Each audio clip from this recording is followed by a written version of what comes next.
Estamos agora no último capítulo do Likutei Amarim do Tânia, que é a primeira parte do Tânia, que seria o capítulo 53, porque no Tânia existem várias sessões, e a primeira sessão do Tânia é essa que estamos prestes a acabar. Estamos no último capítulo do Tânia, o 53, do Likutei Amarim.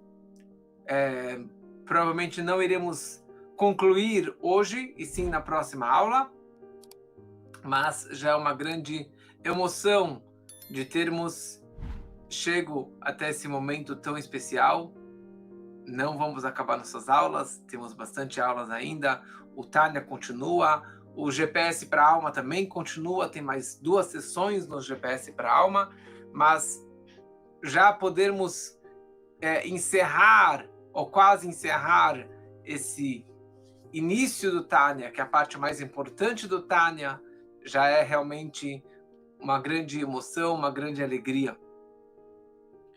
Sobre esse capítulo 53, consta no Hayom Yom. Hayom Yom é o livro que o nosso Rebbe escreveu, o primeiro livro que o Rebbe escreveu, que, aliás, o Silvio conhece muito bem esse livro. Todo dia se lê, é lido depois das rezas. É um livro pequeno, com alguma mensagem conectado com o dia ou com a nossa vida. E no Hayom Yom, do dia 9 de Kislev, o Rebbe escreve a seguinte mensagem: que no dia 9 de Kislev de 1793, o Alter Rebbe, o autor do Tânia, ele falou um discurso, falou um ensaio hassídico. E esse ensaio, esse discurso, acabou virando o capítulo 53 do Sefer Shel Benonim do Tânia. A primeira parte do capítulo 53. Quer dizer, o Alter Rebbe falou milhares de discursos durante a sua vida, mais de 2.000 discursos, e parte deles acabaram entrando no livro que é o Tânia. Então, esse discurso ele falou anos antes, e depois acabou sendo a primeira metade do capítulo 53. No dia seguinte, 10 de Kislev, ele falou novamente um discurso, que é a segunda metade do capítulo 53, que veremos na próxima aula. Porque, como é sabido que os discursos que o Alter Rebbe falou desde Rosh Hashanah, de 1789, até 10 de Kislev, de 1793, durante 4 anos, e isso foi a base dos 53 capítulos do Likutei Amarim, do livro do Tânia, do Sefer Shel Benonim. Que é interessante, antes de entrarmos nesse capítulo 53, que no GPS para a Alma é o capítulo 35. Então é interessante essa introdução para sabermos da onde que veio esse capítulo. Na última aula, no capítulo anterior, nós falamos muito da ideia que Deus ele se encontra em todo lugar. E se encontra se refere à Metziut, à existência de Deus.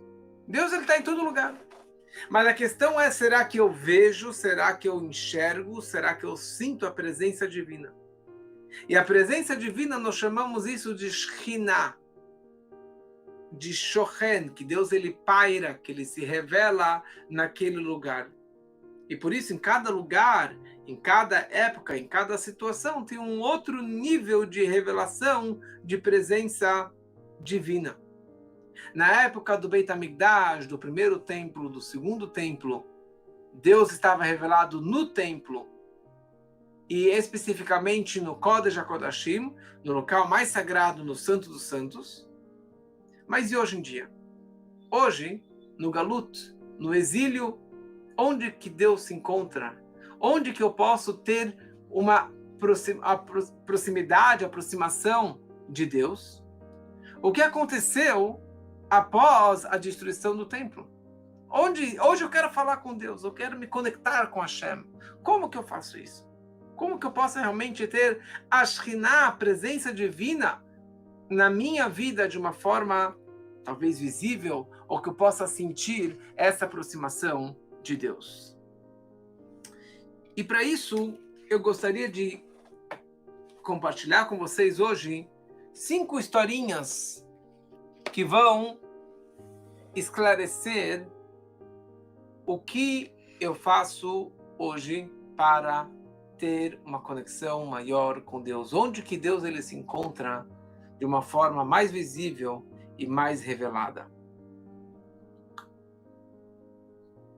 Ligado com esse capítulo 53, tem uma história do Rebbe Rashab, do quinto Rebbe, que quando o quinto Rebbe ele estava estudando, ensinando o Tânia para o seu filho, que seria o futuro sexto Rebbe,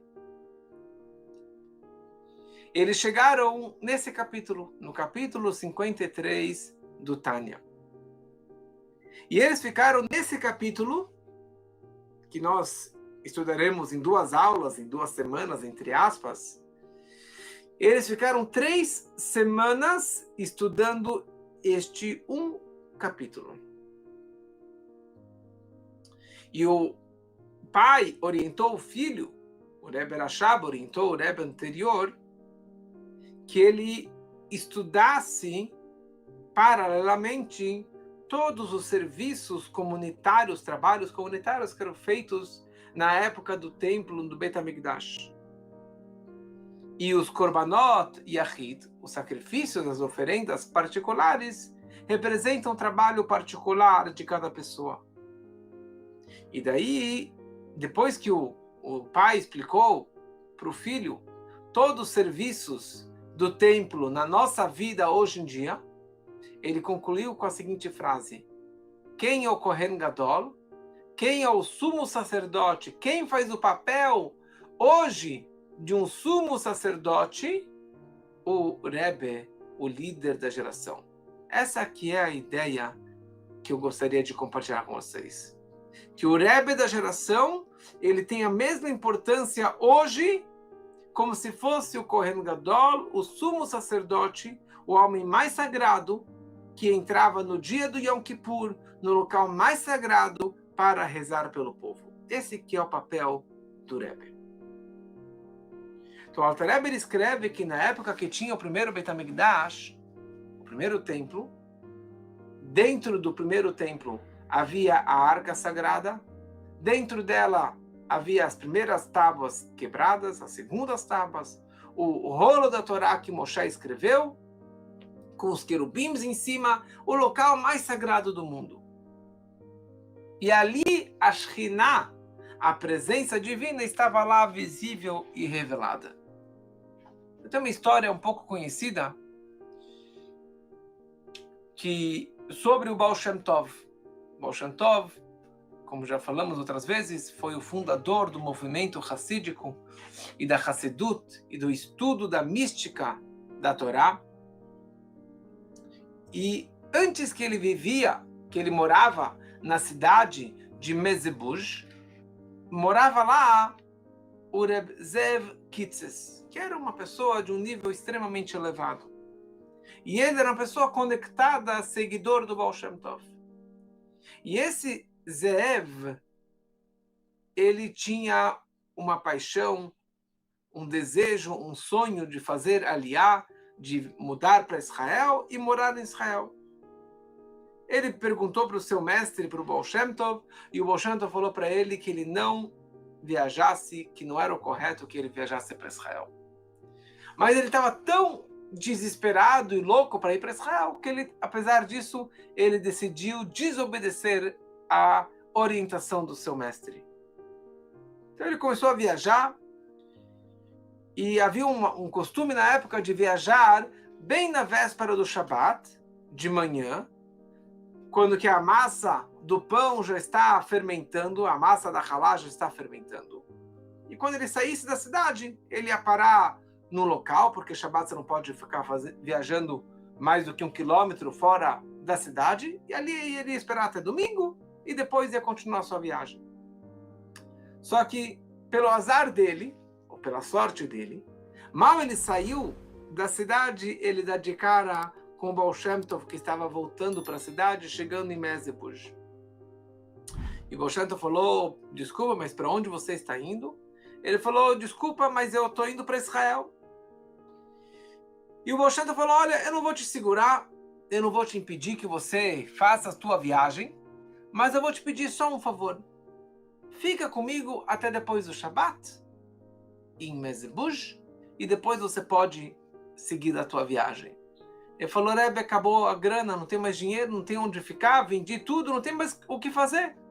E o Rebbe falou, eu pago tudo para você. Pode ficar na minha casa, vou te dar dinheiro, comida, tudo que você precisa, todos os seus gastos. Fora um gasto que eu não vou arcar pela tua viagem, que não vou pagar para você. O custo da mikve. Mikve é uma imersão numa casa de banho, uma água de purificação, que muitos até hoje têm o costume de imergir antes da entrada do Shabat. Tá bom? Reb Zev, ele volta para a cidade, acompanhado com o mestre, com o Baal Shem Tov. E eles estavam indo para a casa de banho, e o Baal Shem Tov falou para ele, por favor, você pode entrar antes nas águas da mikve. E o Reb Zev, ele vai, ele mergulha, e quando ele sai da água, ele vira para o Baal Shem Tov e ele fala, eu mudei de ideia. Falou o que aconteceu. Falou, eu entrei na água, e como que era sempre meu costume, eu entrava na água com os olhos abertos. E naquele momento, eu enxerguei um filme, um vídeo imaginário, que eu estava indo para Israel, eu cheguei em Jerusalém, eu cheguei no Monte Moriá, no templo sagrado, e eu entro no Kodesh HaKodashim, no local mais sagrado, e eu chego lá e eu vejo que a arca sagrada não se encontrava lá. O Aron HaKodesh, a arca do testemunho, não se encontrava lá. E eu perguntei onde que se encontra essa arca sagrada, e falaram para mim que a arca se encontra em Mezebuj. A arca se encontra na cidade do mestre, do Rebbe, do Baal Shem Tov, do líder da geração. E aqui a gente começa a entender que o templo foi destruído e Deus não tem um local mais fixo em Jerusalém, mas como que consta no Talmud e consta em outros lugares, e essas histórias que estamos vendo agora, a casa do Rebbe, do líder da geração, é o templo sagrado e é o local mais sagrado que nós temos uma conexão com Deus, é o local onde que a presença divina se encontra de uma forma visível até hoje. Mais uma história. Vou trazer algumas historinhas que talvez com isso vocês vão entender melhor essa mensagem que poucos conseguem entender, mas é a verdade. E assim que nós vivemos conectados com o Rebbe, que aliás, o áudio, o vídeo que eu postei esses dias, descreve exatamente essa mesma mensagem de que acreditando no Rebbe, se conectando com o Rebbe, você se conecta com Deus, e essa é a forma de você realmente receber as maiores brachot para a sua vida. Eu tenho uma outra história do Reb Zev Vilenker, que certa vez ele passou um tempo no quarto do Alter Rebbe, do autor do Tânia, e ali ele ficou estudando. E durante a estadia, a permanência no aposento tão sagrado, na sala tão sagrada do Rebbe, ali ele sentiu e ele absorveu um conceito tão profundo que se chama En Od Milvado, que não existe nada fora Deus. E esse sentimento, essa visão, ou essa verdade que eu senti naquele momento, ficou gravado dentro de mim até o fim da minha vida. E por que isso? Então, uma outra pessoa explicou que porque a revelação da Shekhinah, da presença divina, se encontrava na sala do Alter Rebbe. Da mesma forma que no templo sagrado, no Kodesh HaKodashim, qualquer pessoa que entrava no templo, chegava nas grandes festas, eles viam Deus, viam a presença divina, e era óbvio que aquele momento que ele estava lá dentro, ele enxergava que só existe Deus, que não existe mais nada fora Deus. Esse mesmo sentimento, hoje, é capaz, você entrando na sala do Rebbe, no cemitério, no local sagrado do descanso do Rebbe, aqui, na verdade, é o local onde que a Shekhinah, que a presença divina, está revelada. Só que para isso você tem que se preparar. Para isso você tem que acreditar, se preparar, se espiritualizar para conseguir realmente usar estes óculos, usar essa lente de enxergar a presença divina nesse local tão sagrado. E o Alter Rebbe escreve no Tânia, nesse capítulo, que no momento que o templo foi destruído, o Talmud escreve que Deus ele não tem neste mundo somente Daled Amot Lalachá, somente local de estudo de Torá, onde que a lei judaica é estudada. Este é o local onde que Deus ele se encontra, onde que a presença divina se encontra lá. E aqui tem uma história do Tzemach Tzedek, do terceiro Rebbe, que certa vez ele parou de receber pessoas em audiência particular numa Yechidut. Só que tinha lá um Hassid, um discípulo um pouquinho mais ousado, que ele precisava com urgência entrar na sala do Rebbe. E daí o Rebbe falou para ele, como assim? Falaram para você não entrar. O que você está fazendo aqui? Então ele explicou para o Rebbe o seguinte: na época do templo sagrado, quando alguém precisava algo de urgência, precisava se encontrar ou pedir de Deus alguma coisa, ele simplesmente ia para Israel, para Jerusalém, entrava no Beit HaMikdash, e ali ele rezava e pedia e era atendido. Mas no momento que o templo foi destruído, Deus se encontra nos lugares de Alahá, que isso representa nos lugares de estudo de Torá. Esse é o local onde que Deus ele se encontra. Onde que é isso? Na sala do Rebbe, no local tão sagrado do Rebbe. E por isso que eu vim até aqui para receber essa bênção, para receber essa orientação, porque aqui é este local tão sagrado.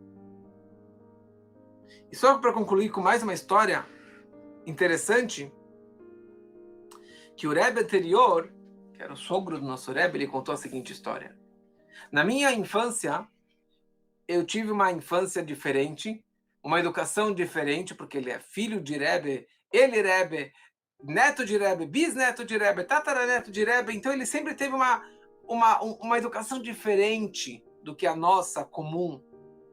Então, mesma forma que meu pai me aproximava, como beijo, carinho, um abraço, foram poucas vezes na minha vida que eu recebi isso.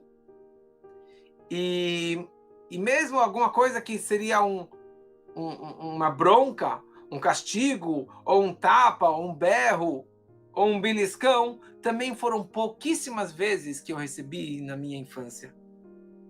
E uma vez, meu pai me deu um beliscão.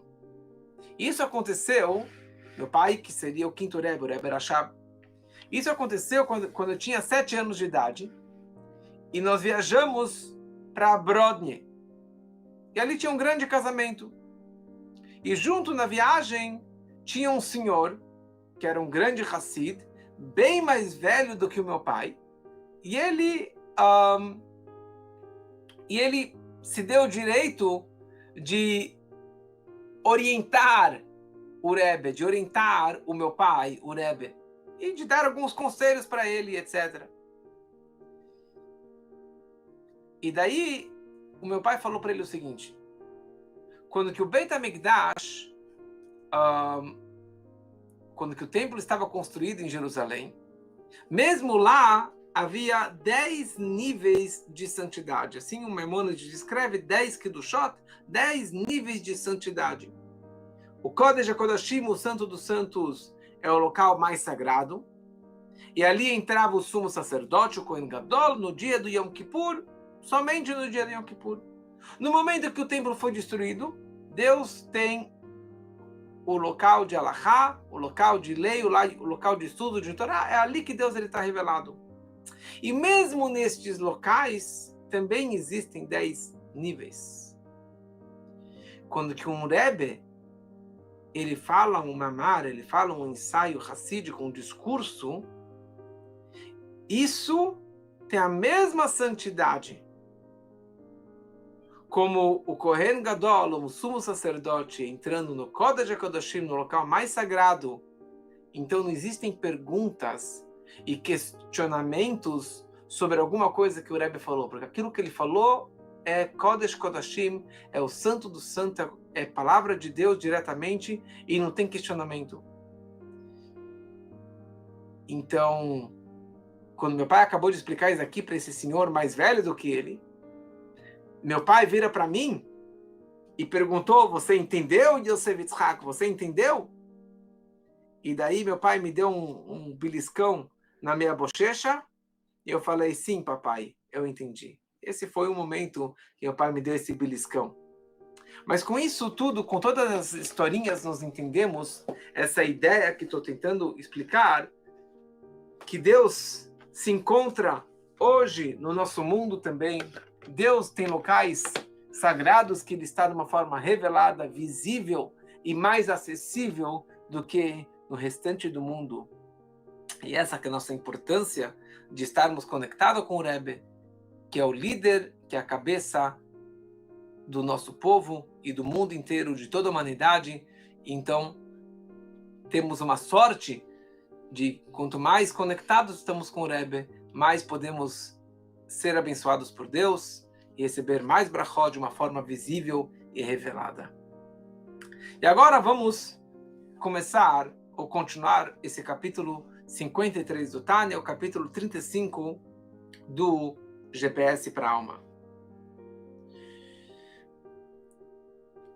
Todos estão assistindo agora nas telas, no computador, no celular, na televisão. Cada um tem a sua forma de assistir uma aula, de assistir a um filme.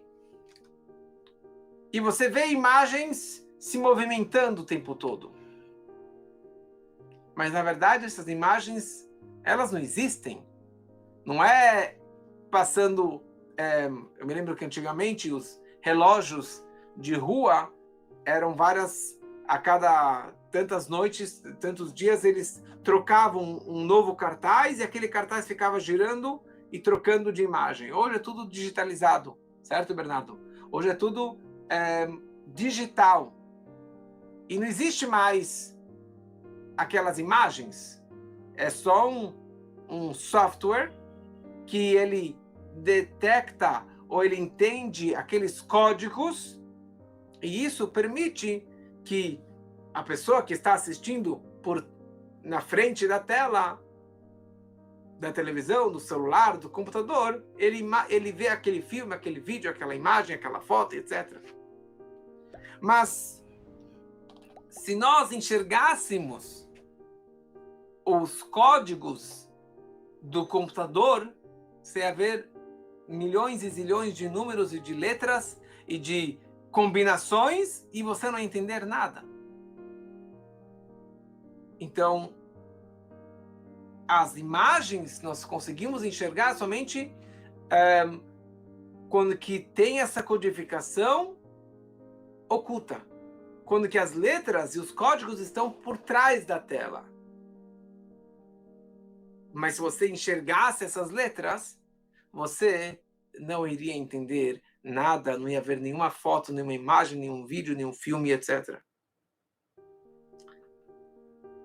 Só entre parênteses, uma propaganda, esse exemplo é um exemplo incrível que o autor do livro GPS para a Alma, no hebraico, no inglês, no francês, etc., e no português, ele inventou este exemplo, que é o exemplo moderno, que obviamente quando que o Alter Rebbe escreveu o Tânia, ele não colocou esse tipo de exemplo, mas por isso que eu gosto tanto desse livro e por isso que nós traduzimos e imprimimos esse livro, porque ele tem um linguajar e exemplos muito atuais e claros para entendermos conceitos tão profundos e tão elevados da mística e da espiritualidade. Então, baseado nisso, o nosso mundo é comparado com esse filme, com esse vídeo que nós assistimos nas telas. Porque tudo que nós enxergamos é o linguajar, é a linguagem do computador. O que cria o mundo a cada instante são as letras de Deus que criaram, continuam criando o mundo a cada instante. Como falamos, Be'asará Mamarot, com 10 falas, com 10 frases, Deus criou o mundo e continua criando o mundo. São as letras, as 22 letras do Aleph Beit, porque Deus criou o mundo com o Lashon HaKodesh, com o hebraico sagrado. E essas 22 letras, com permutações, com combinações, com codificações, gemátrias, valor numérico das letras que acabou criando todo esse universo, todos os seres. Por isso, que quando que Adão Arishon, logo que ele foi criado no Gênesis, ele reuniu todos os seres, todas as criaturas, e ele apelidou, ele deu um nome, ele nomeou cada uma delas. Como consta que ele olhou o boi e ele falou a seguinte frase: Lecha nael likro shor. Para você é correto, é bonito te chamar de Shor, que é o nome do boi em hebraico, Shor. Ele olhou para o macaco e falou: você merece o nome Kof. Ele virou para o elefante e falou Pil. E para cada animal ele deu o seu nome em hebraico. O que quer dizer isso? E essa que é a vantagem do homem em relação aos anjos. E essa que foi a justificativa que Deus deu aos anjos. Por que ele teve que criar o homem na terra? Falou: anjos, vocês não têm essa inteligência. Vocês não têm essa capacidade. Por quê? Porque não é que Adão ele inventou nomes. Quando ele deu o nome de Shor para o boi, é porque ele enxergou lá em cima, na fonte espiritual, de onde que surgiu a espécie bovina, e ele viu 3 letrinhas. A letra Shin, Vav, Reish. Ele juntou as 3 letras que deu Shor. Ele olhou a fonte do cavalo, Sus, que é a letra Samer, Vav, Samer. Então esse bicho aqui embaixo, que desceu dessa fonte espiritual, que foi criado e continua sendo criada constantemente, você merece o nome Sus. Ele olhou para a pedra e falou: pedra Even, Aleph, Beit, Nun. Porque a letra Aleph, a letra Beit e a letra Nun são as 3 energias divinas que estão criando essa pedra.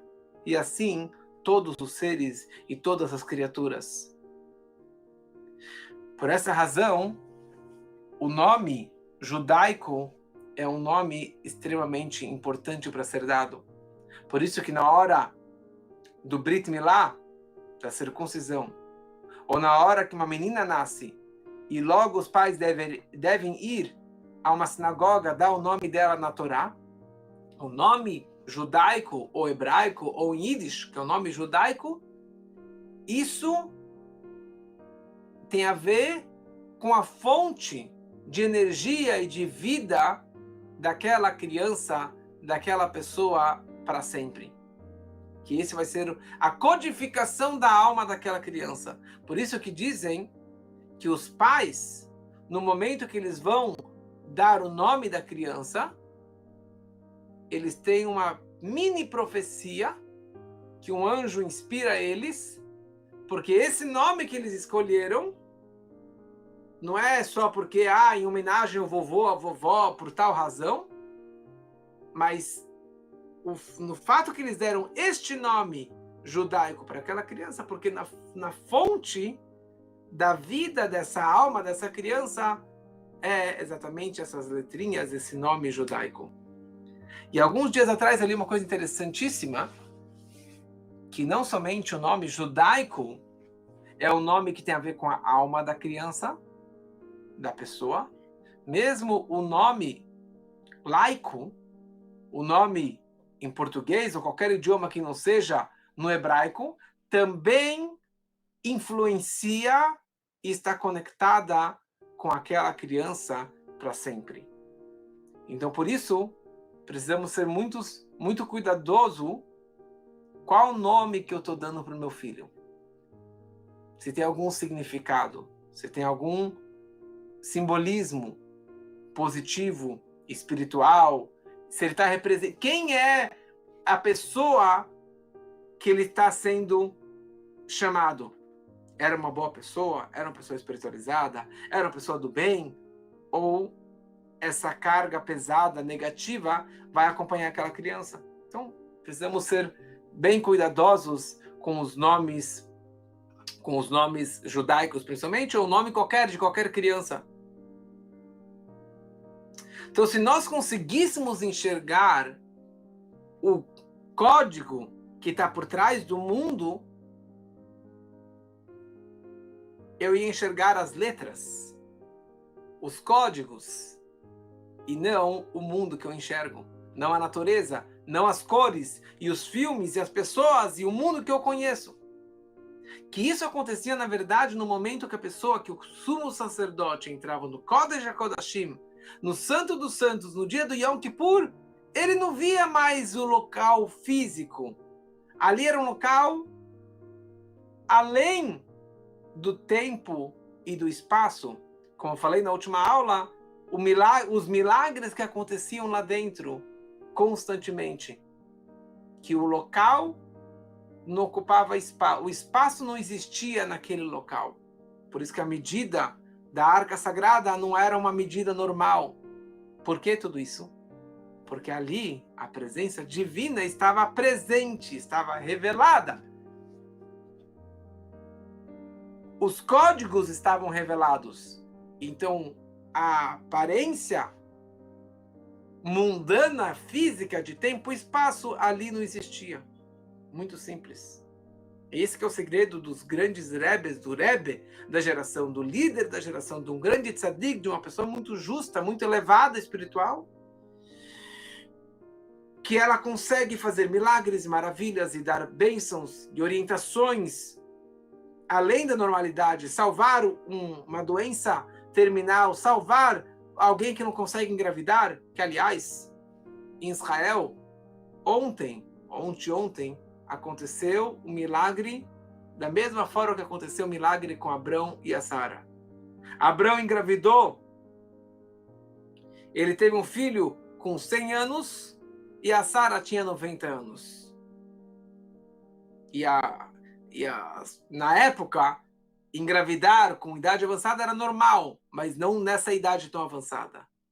Ontem, nasceu em Israel um bebê de um rabino importante. O rabino tem 88 anos e a mulher dele tem 55 anos. E esse é o filho primogênito deles. 88 anos e ela tem 55 anos. Eu não sei se o maior milagre é dele ou é dela, ou a junção dos dois, mas milagres acontecem. E a história é que 9 meses antes, eles foram visitar um outro grande sábio, que tem o poder de abençoar, e abençoou eles para que tivessem o mérito de ter uma criança, e eles acabaram tendo essa criança 9 meses após a bênção do tzadik, do grande rabino que deu para eles esse poder. Milagres aconteceram, aconteciam e continuam acontecendo. Tem esses vídeos, quem quiser eu posso mandar depois esse vídeo incrível desse velhinho abraçando o seu bebê primogênito. Então, se cada criatura, se cada pessoa conseguisse ver a fonte divina, a presença divina que está dando vida para todos, ele ia enxergar o mundo diferente. Ele ia enxergar com outros óculos, com outro ângulo, de outra forma. Ele não ia enxergar o mundo como ocultação e como escuridão e como uma contradição a Deus. O mundo seria o mundo da luz, da verdade, da Torá, de bondade, de amor. Que, aliás, é isso que vai acontecer muito em breve, quando o Mashiach chegar. Quando o Mashiach chegar, significa que Deus vai estar visível e revelado neste mundo físico e material. Todo mundo vai conseguir ver Deus, ver a verdade, ver os códigos, e não ver essa ocultação que nós estamos enxergando aqui embaixo.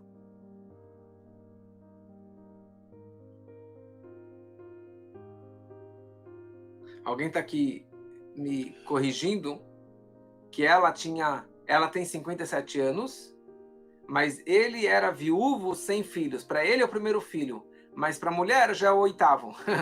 Mas de qualquer forma, com 55 anos também não é normal. Não é o primeiro filho dela, mas com 55 anos, com esse marido, é realmente o primeiro filho.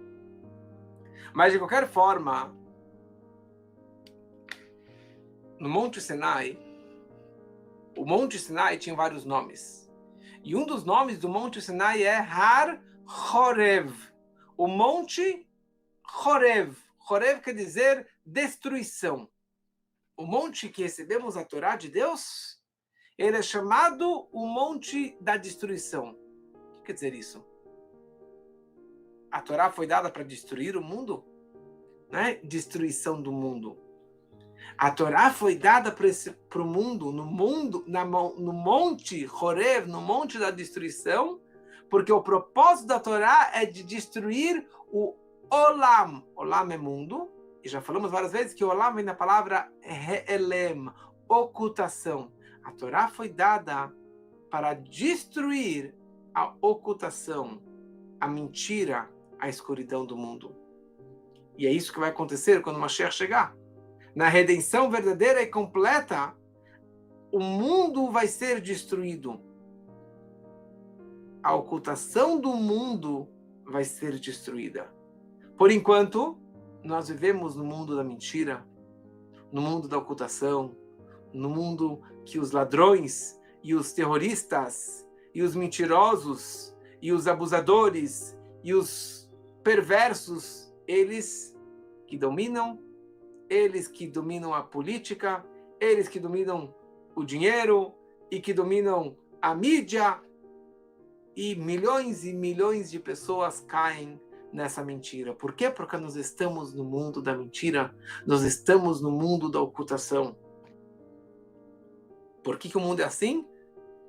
Porque essa foi a vontade divina, que o mundo fosse criado dessa forma para que nós transformássemos a escuridão em luz, que através da Torá, que foi dada no mundo da quebra, no mundo da destruição, que a Torá pudesse destruir essa ocultação e essa mentira do mundo. Essa que é toda a ideia da Torá, de transformar o mundo. Porque só assim que nós temos o livre-arbítrio. O livre-arbítrio só existe no momento que existe o bem e o mal, a luz e a escuridão. Se tudo fosse luz, bondade, maravilhosa, não teria o livre-arbítrio. E nós não teríamos nenhum mérito, nenhum crédito com tudo isso, só Deus. Deus criou o mundo dessa forma, para que cada um da sua forma destruísse essa escuridão e quebrasse a mentira e que difundisse luz, Torá, mitzvot, judaísmo, espiritualidade para o mundo todo. Essa que é a nossa missão neste mundo. Então, agora nos entendemos que se a Shekhinah, a presença divina, estivesse revelada no nosso mundo, não seria mais mundo, relem, ocultação. E todo o prazer de Deus não existiria. Porque o prazer de Deus é quando que a pessoa, com todas as dificuldades, com todos os desafios, com toda a ocultação do mundo, ele consegue fazer a verdade, a Torá e o correto, isso que é o maior prazer. Um prazer que que os pais podem ter de um filho, é quando que ele tem um desafio, ele tem um teste, e ele superou aquele teste. O naches, a satisfação, o prazer que isso gera para os pais é enorme. O problema de muitas crianças é que elas são totalmente mimadas. E recebem tudo de bandeja, de graça, de mão beijada, sem nenhuma dificuldade, sem quebrar a cabeça. Nunca ouviram um não dos pais. E por isso que o mundo está dessa forma, tão complexo. Mas Deus não fez dessa forma. Deus, ele criou um mundo muito bem feito, para que nós, que cada um pudesse realmente trabalhar e quebrar a cabeça de como lidar com as dificuldades, com as ocultações e como trazer Deus, a bondade e a verdade da Torá para dentro desse mundo tão oculto e tão mentiroso. E é essa que é a grandeza da Torá. Porque a Torá, ela vem da Chokhmah de Atzilut, da sabedoria do mundo mais elevado, que é chamado mundo próximo de Deus, o mundo de Atzilut. E através da Torá, eu consigo ter uma submissão a Deus. E a Torá, ela desceu e desceu e desceu dentro deste mundo, com exemplos e parábolas que se adaptam à modernidade. Como o exemplo que falamos agora, a codificação de um celular, de um computador, de um filme, assim por diante. E por isso, qualquer lugar que a Torá ela desça e se revele, isso é Deus. É a sabedoria divina.